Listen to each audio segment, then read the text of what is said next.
the resilience that made you survive. For example, I read about the car wreck you had at the height of your career. You've won all these trophies, the Heisman trophies. You've made a name for yourself for many teams. You've been in NFL. You've lived the dream. Then you get a car wreck that was so devastating, you end up crawling out the back window. I wanted to meet the guy that refused to die in the car and crawled out the back window and got himself to some help. I am fascinated by that. I wanted to meet the guy that refused to end his career, even though it was eventually cut short. Okay, and the normal path and trajectory of people who played the role that you played in football, you were denied that. I wanted to meet the guy that withstood the bigotry that exists in sports and in the NFL, and how you had to maneuver through all of that. And I'm meeting him. So I'm grinning because that's who I wanted to meet. I didn't want to have a conversation with you from a pulpit. That's why I'm doing a talk show.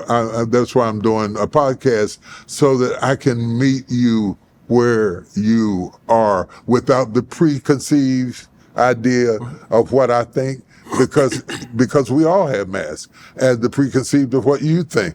I want you to tell me where you are, what you feel at your age. Yep. And I want to tell you that 10 years from now, you will disagree with half of the stuff you said now. Absolutely. You see what I'm saying? Yes, sir. So if you make a decision, the hardest thing about marriage is you're picking somebody at one stage that you got to stick with and choose. In every stage. At every stage. And you don't know what they're going to be. And you don't know if they're going to get kidney disease. And you don't know if they're going to get cancer. And you don't know if they're going to end up with one leg. And you don't know if you're going to end up with one leg. You don't know if you're going to end up impotent. You have to make that decision. So there has to be something deeper than superficials that tie you together. And she also has to be a woman that can put up with baby mama drama and put up with other kids and pick up your philanthropic side of you. I read about you. I did my homework. Yeah. So there's the philanthropic side of you. There's the adoptive side of you. There's the loving side of you. There's the fighting side of you. There's the warring side of you. There's the relentless, tenacious side of you. When you look at all of those different parts of you and you got to marry one person, what skill sets do they need to be able to accommodate those 10 people that are sitting in that chair? There's 10 people sitting in that chair at least that I can see, and I just met you. So if we spend some time together, I might find 25. Yeah. Okay. I hope you don't find all 20. Yeah. No, I'm not saying you're bipolar.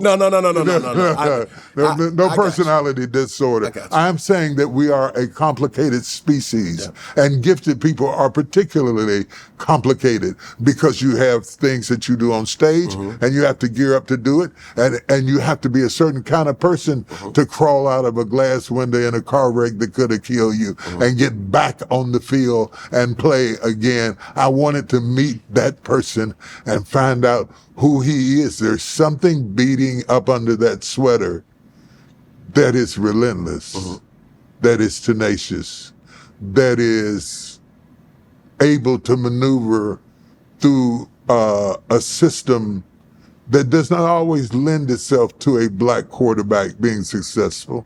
After 105 years of the NFL, you've only got 35 people that are quarterbacks. And I called a friend of mine and told him I was going to interview you.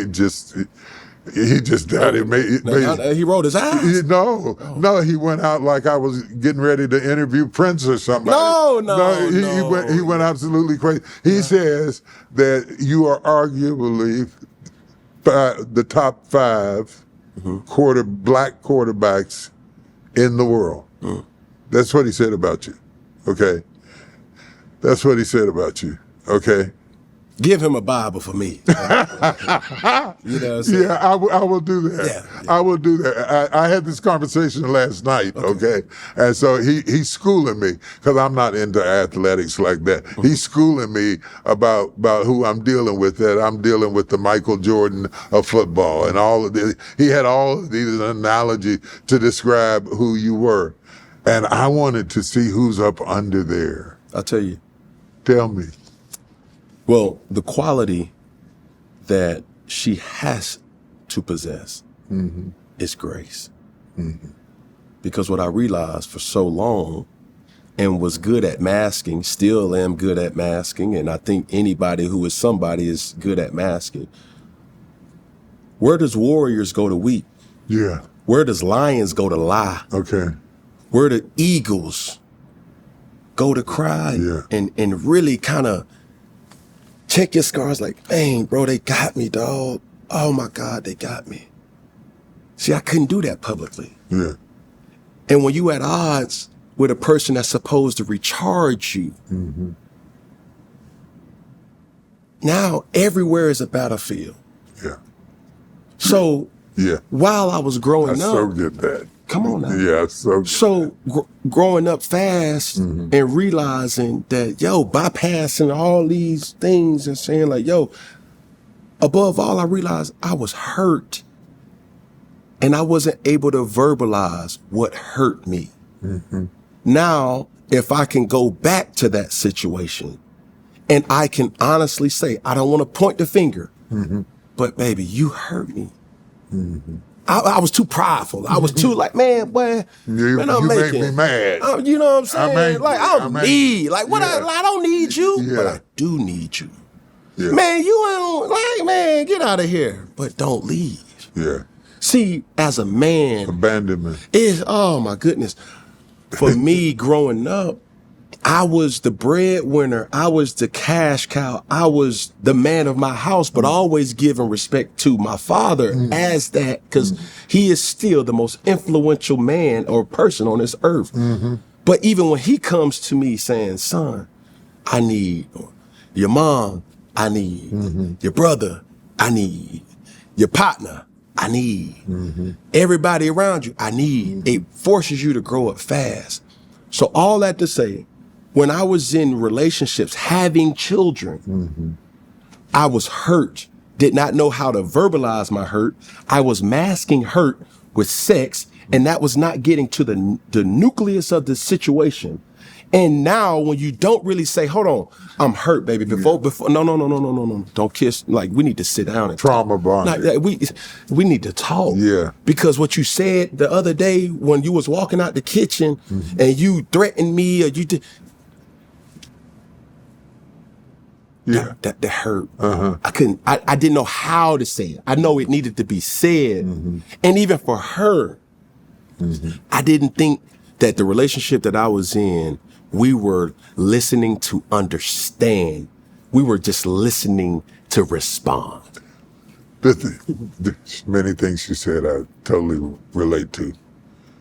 One of the interesting things is when you have to mask or you feel the need to mask, you can be lonely in a crowded room. You can be laying in the bed and be by yourself.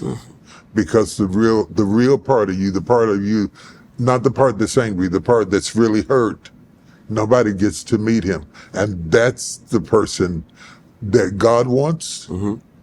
That's the person that a good woman wants. And sooner or later, that's the person that your kids want. But you spent all of your life masking that person.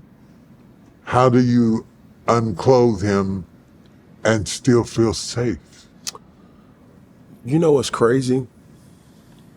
This may sound like the most toxic thing that any person ever said, but my children sees that person. And that's the only human beings on this earth that I feel fully safe with. And there you go. My children see a soft side, the protector, the provider, the come on, son, don't do that, man. You got a frown face.